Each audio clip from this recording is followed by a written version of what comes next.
एक राजा हुए, राजा दशरथ, जिनका नाम आपने सुना होगा, राजा दशरथ, श्री राम जी के पिता।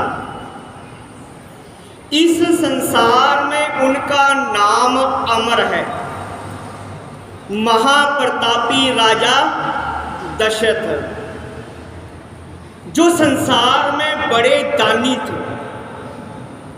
रघुवंशी राजा कहते थे उन्हें।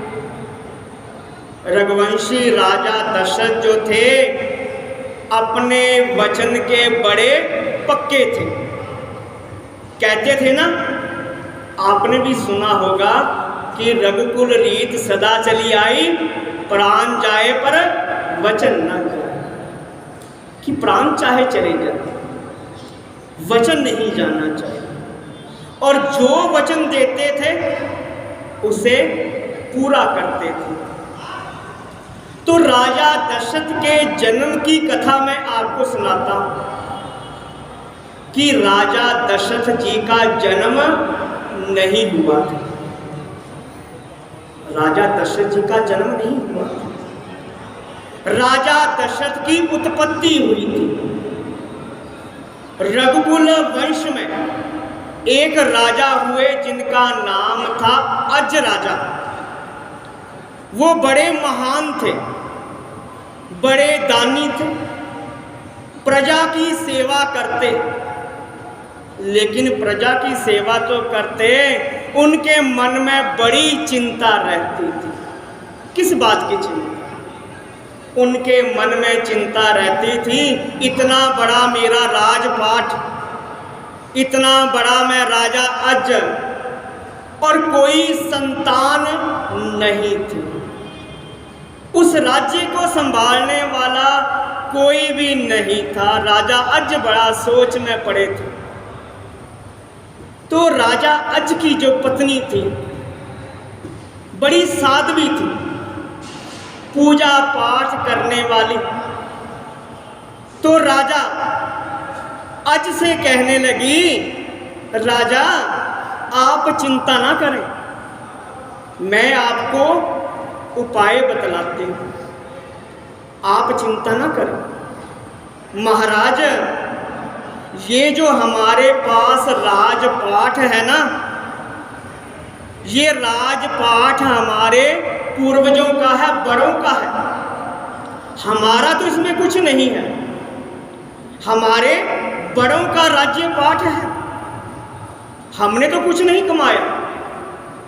और हे राजन, अगर तुम अपने हाथों से मेहनत करोगे, जिसे कहते हैं 10 रहुओं की कमाई, अगर तुम अपने हाथों से मेहनत करोगे और उससे अगर तुम दान करोगे, तो हमारे संतान अवश्य होगी। तो राजा अज अब सोच में पड़ गए, इतना बड़ा मैं राजा, मुझे काम देगा कौन? तो राजा ने क्या किया, फटे पुराने कपड़े पहने और रात को ही अपने महल से निकल गए। और कहाँ गए? एक दुकान के ऊपर गए, लोहार के पास, और लोहार के पास जाकर के काम करने लगे। दिन रात मेहनत की। और जब समय हुआ तो उस समय जो पैसे चलते थे, एक सिक्का लोहार ने राजा अज को दिया कि उसने कहा कि ये तुम्हारे मेहनत की कमाई है। राजा बड़ा प्रसन्न हुआ और कहते हैं ना, जब मेहनत करने के बाद पैसे मिलते हैं तो बड़ी प्रसन्नता होती है। तो राजा अज बड़ा प्रसन्न हुआ और वो एक सिक्का लेकर के दौड़ता हुआ अपने गुरु महाराज की शरण में चला गया। गुरु महाराज की शरण में चला गया और कहते हैं कि गुरु की महिमा कोई नहीं जान सकता है। गुरु ब्रह्मा गुरु विष्णु गुरु देवो महेश्वरा गुरु साक्षात परब्रह्मा तस्मै श्री गुरुवे नमः। ध्यान मूलम गुरुमूर्ति, पूजा मूलम गुरुपदम, मंत्र मूलम गुरुवाक्यम, मोक्ष मूलम गुरु कृपा। कि राजा अज कहने लगा, गुरु महाराज ये सिक्का लीजिए, मैंने इसके लिए बड़ी मेहनत की है, दिन रात मेहनत की, अब तो मेरे संतान अवश्य होगी। तो गुरुजी ने क्या किया, वो सिक्का लिया और जोर से धरती के बीच में फेंक दिया। इतनी जोर से सिक्का धरती के बीच फेंका कि वो जो सिक्का था जमीन के अंदर चला गया। तो राजा अज ये देख करके बड़े दुखी हुए कि मैंने इतनी मेहनत की और इतनी मेहनत करने के बाद एक सिक्का मिला, उसे भी गुरुजी ने जमीन में फेंक दिया।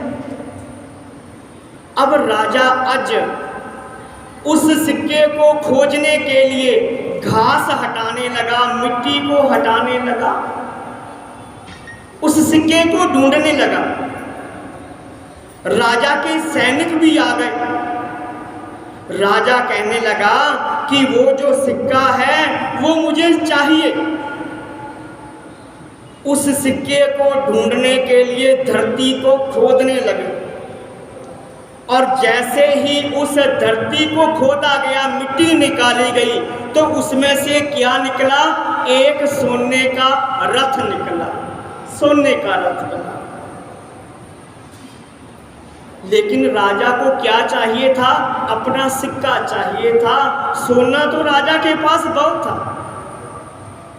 फिर दोबारा जब ढूंढने लगे, एक एक करके 9 रथ बाहर निकल आए सोने।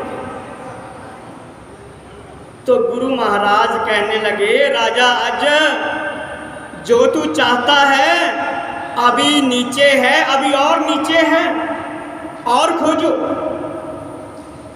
तो राजा अज ने जैसे ही जमीन को और खोदना शुरू किया तो उसमें से क्या निकला, एक सोने का रथ निकला और उसके बीच में एक बड़ा सुंदर बालक था।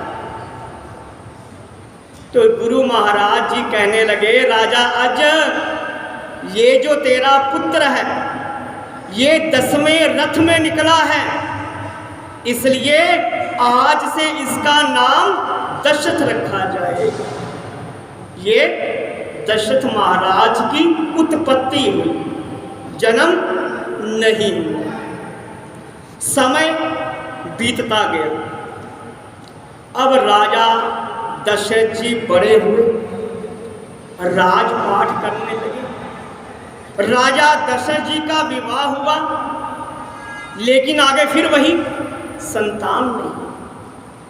3 विवाह हुए, उनकी 3 रानियां थी, कौशल्या, सुमित्रा, कैकेयी। राजा दशरथ अपनी प्रजा से बड़ा प्रेम करते थे।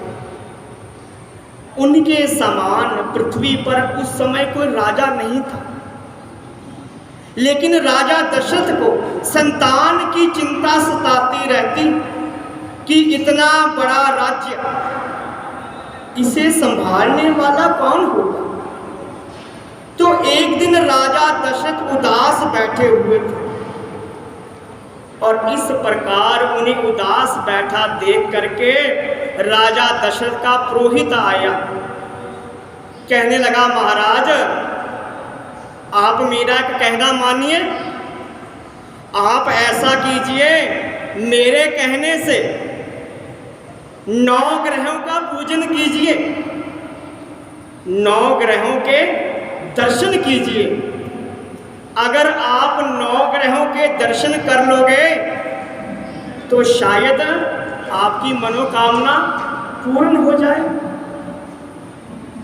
तो राजा दशरथ सोचने लगे कि कहाँ पृथ्वी लोक कहाँ सूर्य, कहाँ चंद्रमा, कहाँ मंगल, कहाँ शिव, कितनी कितनी दूर लोग हैं, तो मैं उनका दर्शन कैसे करूंगा। तो राजा दशरथ का मित्र था कुबेर, जिसके पास सारी धन संपत्ति का स्वामी कुबेर, जो रावण का भाई था। तो राजा दशरथ ने कुबेर से कहा कि कुबेर, मुझे 9 ग्रहों के दर्शन करने के लिए जाना है, मेरी मदद करो। तो कुबेर कहने लगा, कोई बात नहीं, मैं तुम्हें एक रथ देता हूं, ऐसा रथ दूंगा कि हे राजन, जो तेरी मन की गति के अनुसार चलेगा। हमारे मन की गति कितनी है? अभी हम यहाँ हैं और दूसरी तरफ दिल्ली भी पहुंच गए, कितनी गति है। और कहने लगे, राजन, मैं तुम्हें रथ दूंगा जो तुम्हारी मन की गति से चलेगा। तो राजा दशरथ ने क्या किया, खाने पीने की सामग्री लेकर के रथ के ऊपर बैठ गए। अब ग्रहों के दर्शन करने लगे। सूर्य, चंद्रमा, मंगल, बुध, बृहस्पति, शुक्र, केतु और राहु के दर्शन कर लिए। अब रह गए केवल शनि देव के दर्शन। तो शनि महाराज के दर्शन बाकी रह गए थे। तो राजा दशरथ जी मन में सोचने लगे कि अब मैं शनि महाराज के दर्शन करके ही घर को वापस जाऊंगा। जैसा मन में सोचा, रथ उसी प्रकार चलता था। और रथ जो था शनि लोक की ओर चलने लगा, बड़ी तेजी से जा रहा था। तो राजा दशरथ जब जा रहे थे तो ऊपर शनि लोक से शनि देव ने देखा कि ऐसा कौन है जो पृथ्वी से मेरी तरफ आ रहा है। मेरे पास आना तो बड़ा मुश्किल है। ऐसा कौन है जो मुझे मिलने के लिए आ रहा है। तो शनिदेव महाराज ने जोर से आवाज दी, कहने लगे, राजा रुको, कौन हो तुम। तो दशरथ कहने लगे, महाराज मैं अयोध्या का राजा दशरथ हूं, 9 ग्रहों के दर्शन करने के लिए आया था। सबके दर्शन कर लिए, केवल आपके दर्शन करने बाकी। तो कहने लगे, मेरे दर्शन कोई नहीं कर सकता, मेरी दृष्टि ही ऐसी है, राजन तुम तो भस्म हो जाओगे। मेरी आंखों से आंखें कोई नहीं मिला सकता। भगत भी मेरे चरणों में ही शीश झुकाते हैं, तेल डालते हैं, मेरे मुख की तरफ नहीं देख सकते। तो कहने लगा, महाराज मुझे आपके दर्शन करने हैं, मुझे आपके दर्शन करने हैं। तो इतनी विनती सुनकर के शनि महाराज को दया आ गई। कहने लगे, कोई बात नहीं, तुम ऐसा करो, यहीं पर रुको, जब मैं तुम्हें बुलाऊंगा तभी आना, ऐसे मत आना। तो अब राजा दशरथ हाथ जोड़े रथ पर खड़े। 1 दिन बीता, 2 दिन बीते, 3 दिन बीत गए। शनिदेव महाराज देख रहे और फिर आवाज दी, कहने लगे, राजा दशरथ मैं तो तुझे देखना चाहता था कि तेरे में दर्शन करने की इच्छा है भी है या नहीं है। मुझे पता है कि तू मेरे दर्शन करके ही जाएगा।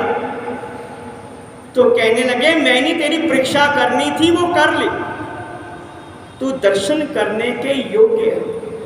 तो ऐसा करना, कल तुम सुबह आ जाना और जैसे मैं कहूँगा वैसे दर्शन करना। जबरदस्ती कोई ना करना, अपनी मर्जी से ना करना, जैसा मैं कहूँगा वैसा दर्शन दर्शन करना। दूसरे दिन राजा दशरथ शनि महाराज के दर्शन करने के लिए गए तो शनि महाराज ने पर्दा कर रखा हुआ था। तो कहने लगे, राजा दशरथ ऐसा करो कि पर्दा हटा करके मेरे दर्शन कर लो, पर्दा हटा करके मेरे दर्शन कर लो। और जैसे ही राजा दशरथ ने पर्दा हटाया तो उस तरफ शनि भगवान की पीठ थी, केवल पीठ। और जैसे ही पीठ के दर्शन किए तो राजा दशरथ बेहोश हो गए और शनि लोक से नीचे गिरने लगे। कहाँ? पृथ्वी की ओर गिरने लगे। कहाँ? शनि लोक और कहाँ? पृथ्वी लोक। राजा दशरथ ऊपर से गिरते हुए आ रहे, क्योंकि शनि देव की दृष्टि कोई सहन नहीं कर सकता। केवल एक पीठ के दर्शन किए थे तो राजा दशरथ बेहोश हो गए। और जब राजा दशरथ आकाश से नीचे गिर रहे थे तब पृथ्वी के ऊपर दो भाई बैठे हुए थे, दो सगे भाई, दो भाई बैठे हुए थे, देख रहे थे आकाश की ओर। कौन थे? जटायु और संपाति, बड़े बड़े गिद्ध, जिन्हें गिद्धों का राजा कहा जाता था। इतने बड़े गिद्ध थे। बड़ा था जटायु, छोटा था संपाति। और ये जो गिद्ध होते हैं, जटायु होते हैं, इनकी देखने की शक्ति बहुत तेज होती है। ऊपर से राजा दशरथ गिर रहे हैं तो जटायु अपने भाई से कहने लगा कि संपाति देख, आकाश में से कुछ गिर रहा। तो संपाति कहने लगा, हाँ भाई, गिर तो कुछ रहा है लेकिन साफ दिखाई नहीं दे रहा। तो कहने लगे, चलो देख करके आते हैं कि क्या गिर रहा है। दोनों भाई आकाश की तरफ उड़ने लगे और जब उड़ते उड़ते सूर्य के पास पहुंचे तो सूर्य की अग्नि से संपाति के पंखों को आग लग गई। तो बड़े भाई ने क्या किया, फटाफट अपने पंखों को लेकर के उसके पंखों की आग बुझा करके उसे नीचे फेंक दिया। कहने लगे, संपाति तुम नीचे जाओ, मैं देख करके आता हूं कि कौन है। अब जटायु जैसे ही वहां पर गए कि देखा राजा दशरथ पृथ्वी की ओर नीचे गिर रहे। तो राजा दशरथ का नाम बड़ा था, बड़ी ख्याति थी। तो देख करके कहने लगे, अरे ये तो राजा दशरथ है। राजा दशरथ ये तो बड़ी सेवा करने वाला है, ये तो प्रजा की बड़ी सेवा करता है, इसे मरने नहीं देना। मन में सोच लिया जटायु। और जटायु ने क्या किया कि अपनी गर्दन को राजा की जांघों के बीच में फंसा करके राजा दशरथ को अपने ऊपर लेटा करके नीचे पृथ्वी के ऊपर ले आए। और जब पृथ्वी के ऊपर लाए, जल के छींटे दिए, राजा दशरथ ने आंखें खोली, होश आया। तो कहने लगे कि मैं यहां कैसे आया। जटायु कहने लगा, महाराज आप आकाश से नीचे गिर रहे थे तो मैं आपको लेकर के आया हूं, बचा करके लाया हूं। कहते हैं किसी के प्राण बचाना बड़ा पुण्य का काम होता है। प्राण दान देना सबसे बड़ा पुण्य है। इसलिए महाराज मैं तो जंगल में उड़ता फिरता हूँ, यहाँ संतों के आश्रम हैं, साधु संत गुरु महाराज कथा करते हैं, तो मैं सुनता रहता हूँ कि किसी के प्राण बचाना बड़ा ही पुण्य कर्म है। तो राजा दशरथ कहने लगे, तुमने मेरे प्राण बचाए, मांगो, क्या मांगते हो? जटायु कहने लगा, महाराज मैं क्या मांगूंगा, मैं तो एक पक्षी हूं, मुझे क्या चाहिए? राजा दशरथ कहने लगे, नहीं नहीं, जो तुम्हें चाहिए मैं दूंगा। मेरी और तुम्हारा वचन है कि रघुकुल रीत सदा चली आई, प्राण जाए पर वचन न जाए, मैं वचन देता हूं तुझे। तो कहने लगा, महाराज फिर ठीक है, मैंने संतों के मुख से एक वचन ये भी सुना है कि जिसके संतान नहीं होती, पुत्र नहीं होता या कोई सगा संबंधी नहीं होता, उसकी गति नहीं होती है। मैंने ये सुना है कि पुत्र ना हो, संतान ना हो, कोई क्रियाक्रम करने वाला ना हो तो गति नहीं होती है।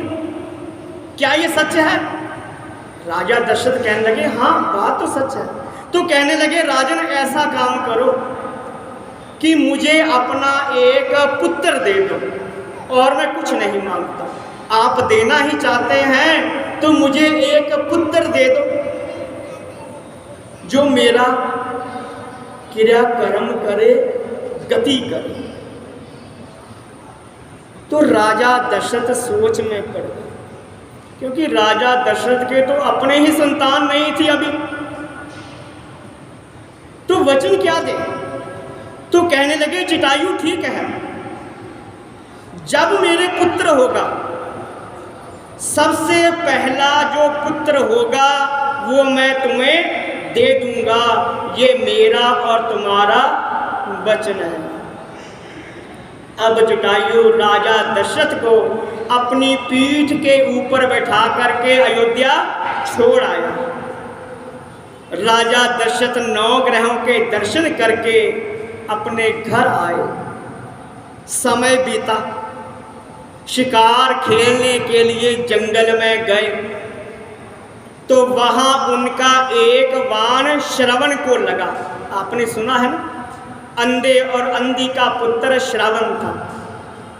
जब उसको बाण लगा तो वह राजा दशरथ के लिए एक श्राप था और वरदान भी था।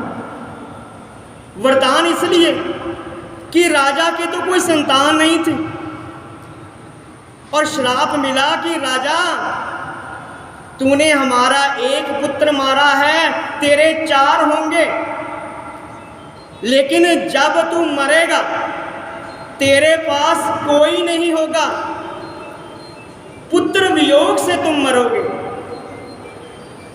तो वरदान ये भी हो गया कि संतान तो थी नहीं, अब ये हो गया कि संतान होगी, वरदान हो गया। तब राजा वहां से दुखी होकर के वापस आए तो राजा ने आकर के अपने गुरु महाराज से प्रार्थना की। तो गुरु महाराज कहने लगे, ऐसा करो राजन, तुम एक पुत्र कामेष्टि यज्ञ करो, तुम्हारे जरूर संतान हो। तो राजा ने यज्ञ किया, अग्नि देव प्रसन्न हुए, अग्नि में से प्रकट हुए और प्रसाद दिया। कहने लगे, राजन इसे अपनी रानियों को खिला देना। और समय बीता, राम, भरत, लक्ष्मण, शत्रुघ्न पैदा हुए, और जैसे ही पैदा हुए तो अयोध्या में भंडारे लगने लगे, बड़े बड़े भंडारे लगने लगे। 4 पुत्र हुए। तब एक चिड़िया अपने मुंह में चावल के दाने लेकर के जंगल में उड़ी जा रही थी। तो रास्ते में कौवा मिला, उससे वो झपटने लगा।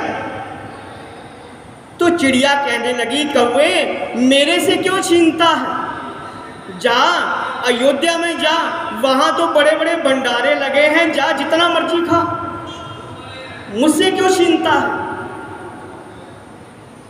तो कौवे ने सुना अयोध्या में भंडारे, तो कौवा जो होता है कभी अकेला नहीं जाता, तो वो आवाजें लगाने लगा, अपने संबंधियों को काँव काँव करने लगा।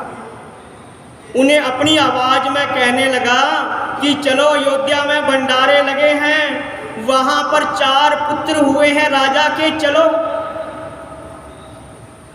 ऐसे सारी जो बातें थी चलते चलते पूरे जंगल में फैल गई, अयोध्या में भंडारे लगे। तो वो खबर जटायु के पास पहुंच गई कि अयोध्या में 4 पुत्र हुए हैं, चलो जाकर के अपना हिस्सा लेकर के आऊं। जो मेरे से वचन किया था मैं जाकर के अपना हिस्सा ले आऊं। जटायु अयोध्या में गया, भंडारा लगा हुआ था। एक तरफ झाड़ियों में छिप करके बैठ गया, रात हो गई। दरवाजे पर आया तो सिपाहियों ने कहा जो तुझे चाहिए खा लो। कहने लगा नहीं, मैं ये नहीं खाऊंगा। सिपाहियों ने राजा दशरथ से कहा महाराज कोई बड़ा सा पक्षी आया है। तो कहने लगे ऐसा करो उसे खाने के लिए डाल दो, जो मांगता है दे दो। बड़े बड़े बर्तनों में जब उसके सामने रखा गया उसने उसे पीछे हटा दिया कि नहीं। राजा दशरथ से कहो जटायु आया अपना पुत्र लेने के लिए। और जैसे ही सिपाहियों ने जाके राजा दशरथ से कहा, राजा दशरथ को याद आ गया, दौड़ते हुए आए। तो जटायु से कहने लगे जटायु मेरा तेरा जो वचन था मैं आज उसे पूरा कर रहा हूं। तो सिपाहियों से कहा कि जो मेरा सबसे बड़ा पुत्र है राम उसे यहां पर लेकर के आओ। तब श्री राम जी को लाल कपड़े में लपेट करके जब सिपाही लेकर के आए तो राजा दशरथ ने कहा जटायु लो अपना हिस्सा, जो मैंने तुमसे वचन किया था ये मैंने अपना वचन पूरा कर दिया है, मैंने अपना वादा पूरा कर दिया। कहने लगे हमारे कुल की रीत ही यही है कि प्राण जाए पर वचन ना जाए, कि अपने बड़े पुत्र को ला करके जटायु को दे दिया। अब जटायु ने किया उस कपड़े को अपने पंजों में दबाया और उड़ गया। जैसे ही वो जंगल के पास पहुंचा तो श्री राम जी ने अपना रूप बड़ा कर लिया, बहुत बड़ा रूप बना लिया। श्री राम जी प्रकट हो गए, कहने लगे जटायु ये तू क्या कर रहा है, कहाँ लेकर के जा रहा है मुझे। तो कहने लगा महाराज मैं तो आपको अपना बेटा बना करके लाया हूं, मैंने तो अपनी गति के लिए आपको मांगा है। तो भगवान कहने लगे जटायु मैंने इस संसार में जन्म लिया है, अभी मुझे बड़े कर्म करने हैं। रावण की मृत्यु मेरे हाथों लिखी है, शबरी मेरा इंतजार कर रही है, जिनसे मैंने पिछले युगों में वचन दिए हैं वो मेरा इंतजार कर रहे हैं। तो कहने लगा महाराज फिर मेरा क्या होगा। तो श्री राम कहने लगे जटायु मैं तुझे वचन देता हूं, जब तेरे प्राण निकलेंगे मैं तेरे पास होऊंगा, अपने पिता के पास नहीं होऊंगा।